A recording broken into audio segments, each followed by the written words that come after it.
FunctionBuilt-Aquatics. This is our freshwater aquarium tuber challenge, and thanks by Aquariums by Mike for shouting us out and setting us up for this particular challenge. I'm Ron Mastero, and this is my son Nathan. This is our Tetris system rack, and we're going to discuss basically the tuber challenge and what we have going on. First question is, how did you get into the fish keeping hobby? Nate, how did you get into the fish keeping hobby? Now the fish keeping hobby, we first started out with our one little beta Pepsi. We got him from PetSmart, and he was my favorite fish, and he still is to this day. We got him in a little 1-gallon cube, and he stayed there until he sadly passed away. But that got us into making the paludarium, and then the 10-gallon 40 and all our other tanks. That got us to today. And that was Nathan's first fish in this hobby, and Pepsi sadly missed. I started in this hobby. My story's a little bit more involved. I was born into this hobby from a man who had this hobby in his genes and passed that on to me. A lot of the stuff that surrounds how I got in this hobby come from a man who I basically never met. But with that being said, I got that from him, and I passed that on to my son. I was always a huge saltwater aquarium fan, reef tanks, but I really got more and more interested into freshwater fish keeping when I brought Nathan into the hobby, and we had to do something that we both could maintain and that he could maintain when I was away on the road, something that he could run while I was gone. So I was born into this hobby. He's probably no different, but his portion of the hobby started with Pepsi, like he said. And mine was genetic and started with pretty much anything I could hide under my bed or any kind of frog or salamander I could find. Number 2 question. What is your favorite fish?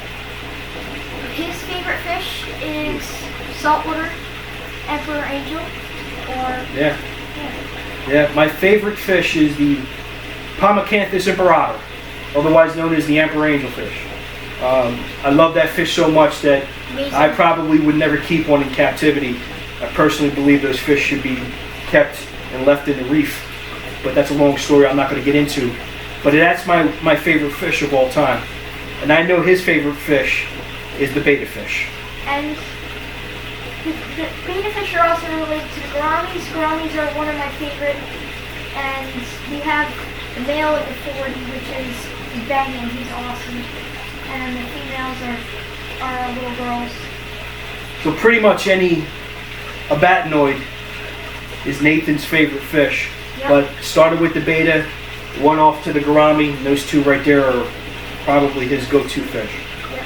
What's your least favorite fish? What's your least favorite fish, dude? My least favorite fish is probably goldfish, because you can't ever find a wild goldfish. They're all born in captivity, and their genetic problems, they happen. It's just terrible how they treat them and breed them with their own brothers and sisters. You know, if I had to guess what my least favorite fish would be, it would be piranhas. I'm not a fan of piranhas. In my opinion, it's an absolute useless fish for the aquarium hobby. In my opinion, it's probably a bad term to use, but I think they're great for public aquariums in large settings and schools. But the average fish keeper doesn't have the space to keep a piranha, keep them in the school, and keep them from preying on one another, and keep anything with them that doesn't become food eventually. So I'm not a big fan of piranhas. I don't dig them. They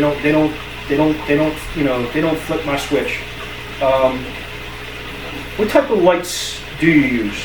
What do you like, dude? We use, our best lights are usually probably the Kessels. We have a couple Kessel lights, which I believe, in my opinion, those lights make fantastic lights for planted tanks, and we also use these, like, we custom made these. Yeah. My favorite go-to light is a CFL bulb that you can buy at Home Depot. You can get a Sylvania CFL bulb, 6,500 Kelvin, and I've grown pretty much every plant that I could buy in any retail shop under a standard CFL bulb, basic 6,500 Kelvin, on for about 10 hours a day. I've had no problem in growing plants with them. So they're inexpensive, they're cheap, you can find them in Lowe's and Home Depot. Okay. What's your favorite type of filter? So what filters do you use? What do you like for filtration? Eon. My man's pulling out the name brand of all name brands.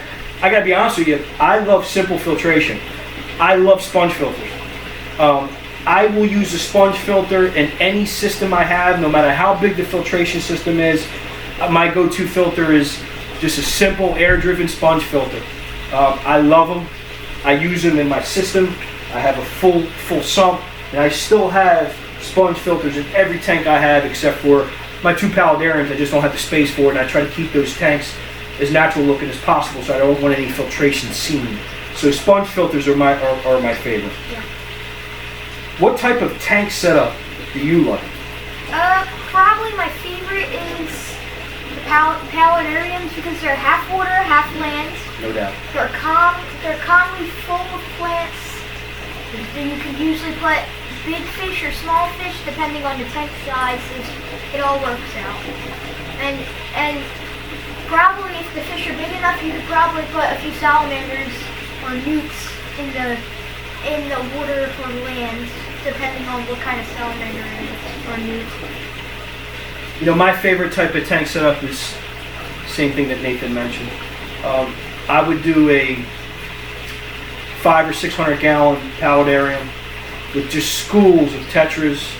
I love stingrays. That's my guilty pleasure. Very expensive fish, as we all know, but you know, a nice group of stingrays, huge schools of tetras, silver dollars, awaru. I love South American cichlids, geophagus. You know, in a big 600 gallon system where they got lots of room to move, and just maybe even bigger than that if you could. So I would go paludarium, 600 gallon, South American style. What's your dream tank? What's your dream tank, and what fish would be in that tank? Your dream tank. My dream tank would probably be a huge, like, let's say, 350 with giant gouramis, probably. Giant, oh man, I love giant gouramis, right, They're dude? amazing. Yeah, they are cool. You get those thick lips. Yeah, big adults, right? Really cool, thick, strong looking fish. My dream tank, I'm gonna go the opposite. I'm gonna go reef tank. I want to build a reef tank with no live rock. I'm going to use my expandable foam recipe that I go with. I want to seed it with pieces of crushed live rock just so we can get the invertebrates and benthic creatures to inhabit the expandable foam, the coralline algae to grow on it. And I want to prove that you can actually build a reef tank, once again, without actually having to use live rock and destroying your reef to do so. You know, you can use rubble from the reef zone to build up your expandable foam and make it biologically inhabitable. And I would love to see soft corals in that tank, old school metal halides, even though they burn up, they create a lot of heat, but they still grow corals like crazy. And you know, we do a calcium reactor, a nice wave zone, maybe even a splash bucket, something crazy like they do in the Waikiki Aquarium. So I would go back to a reef tank as my dream tank. What food do you use? So what's your go when I'm on the road and I'm up your rear end to feed the fish while I'm gone? What food do you grab first in our cart of foods? Here, I'll show you this. We feed them the little Northin little pellets. They're really good fish food, and we feed them to our gouramis, white clouds, cardinals, neons, almost all our fish besides the wild betas, because they like usually typically like live food. Yeah, ignore the fact that it says cichlid on there. It doesn't make a difference. That's just for verbiage. The product, the actual nutrients that's in this food is perfect for any carnivorous or pescivore type fish. You go with Northfin. I use Northfin's Krill Pro. I use their kelp wafers. I've also noticed that I get a lot less algae growth with Northfin. Now, this is going to sound like a Northfin advertisement, but I'll be honest with you, I've used a lot of different foods. Prior to Northfin, my go-to food was Paradigm, and I love Paradigm's product, but I did notice that there's quite a bit of wasted filler in there, and that stuff is where you get your ammonia and nitrate development from the wasted product that the fish never gets a chance to digest. And in my opinion, a fish food that has less waste in it and less filler is going to be a lot better for your water. And I found that in Northfin, and I'm using Northfin on all my fish. I have beta fish that will only take live food, and I've got them to take the Krill Pro. The Arctic krill that they use in that food is scented really strong, and it really gets them fired up, and they hit on it and eat it with no problem. What's your dream fish to keep? I don't know. Probably. Just pick a fish that you don't have, a fish that we don't keep. What would be your dream fish to keep? Probably one of the giant cichlids, African cichlids. I actually wondered how they would live. Like a frontosa? Yeah, probably frontosa. Yeah? Yeah, they're pretty nice. They are nice. Big. Yeah, they are nice. They're We talked about in the video prior to this, we talked about how we might do that wall with a colony of frontosa. We try to bring in a nice fish that we can actually bring some money back into what we do here to help supplement our hobby and our projects. My dream fish, I'm going to go with a fish that I know I'm going to actually keep. So my favorite fish of all time, as I mentioned, is the emperor angel. But my dream fish that I want to keep, giant gourami. I want to have, 300-gallon Rubbermaid bin with a pair of giant gouramis and floating plants, where these fish can get 20-something inches long, and watch them actually spawn. I think that would be so cool. I dig the way they look when they're full grown, and their face and their body's real thick. They look like Oscars to me, but they're so much more graceful. So they're built like an Oscar in portions. I mean, the face is nowhere close to being the same, but they're girthy like an Oscar, but they're way more graceful. All right, so that's our Freshwater Aquarium Tuber Challenge, and I'm going to throw out there 3 challenges to 3 people who I watch their videos pretty much all the time. I don't ever really hear their names brought up often, and I dig all 3 of their channels. They hear from me fairly often. When I put a video out and I get a chance to comment, I make sure I show them some love. So one of my challenges will go out to Dan Hiteshew, and that's Hiteshew. Dan Hiteshew. Dan does some really good stuff. He keeps a lot of gouramis, loaches. He's probably, I don't know how many tanks he has overall, probably over 10. But he does a fantastic job, and he does it on what I can tell on a normal man's budget. Doesn't go spending huge money on everything. He shows you that in this hobby, you still can enjoy it without going broke. Number 3, Easy's Aquarium. I dig Easy.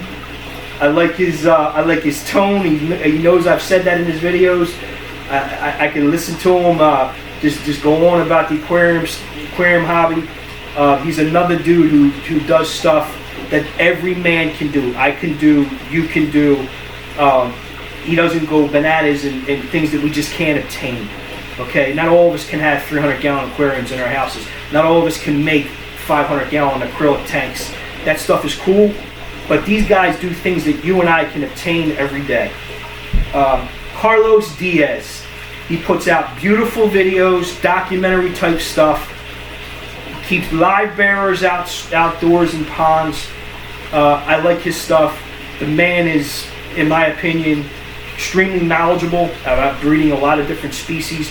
He comments very often on some of our projects, and for the most part, the man puts out documentaries. So check out those three. I'm going to put links in the description. This is Ron and Nate. It's probably the first time I've ever been on a video. I don't really put myself out there like that because he's way more handsome than I am. But I will say, without him, there is not me, and there would not be this. I wouldn't do this without my son. I don't need a hobby that I can't share without him. He's the reason why this stuff happens. So if you have an opportunity to share your hobby with your child, or if you're bringing somebody up to do so, I wish you the same pleasure I've had in this hobby. Right, dude? Yeah, I also think this is your first face reveal. Yeah, I don't think anybody knows, but I don't think anybody cares. Thanks, guys. See you later. See ya. Cut it, dude. Alright. See you guys later. Bye.